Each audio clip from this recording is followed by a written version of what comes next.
The Zones feature enables you to add a new zone exclusively for COD or shipping. To add a new zone for COD or shipping, go to the Configuration tab and click Zones. A web page containing a list of My Zone and zones from Infibeam is displayed. The procedure to add or create a zone for COD and shipping is the same. To add a new zone for cash on delivery, click on Default COD under Code. A page to add a new zone is displayed. Enter the name of the zone. Description of the zone is optional, but it is preferred to add the description. You can also add the country, state and city as per the requirement.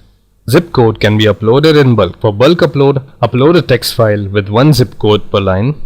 A message saying bulk upload may take time, please check after some time appears. Your zip codes will be uploaded in some time. Click on Go to All Zones in the top right corner of the screen and you will be redirected to the Zones page where you can view the updated details.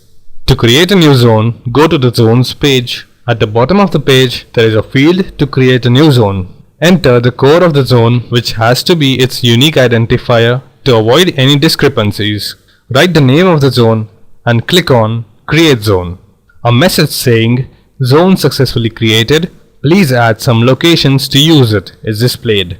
A page to add description and other details of the locations to be used under this new zone is displayed. Enter all the required details as country, state, city and zip code. Click on Go to All Zones in the top right corner of the screen and you will be redirected to the Zones page where you can view the updated details. To add a subzone, click on Default COD or Default Shipping under Code. A page to add new zone along with current available zones is displayed. Select the zone under which you want to create a subzone. Click on Go Advanced. A tab with subzone appears. Add a new zone and click on Add.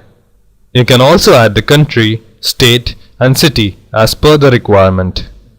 Zip codes can be uploaded in bulk. Click on Go to All Zones in the top right corner of the screen and you will be redirected to the Zones page where you can view the updated details.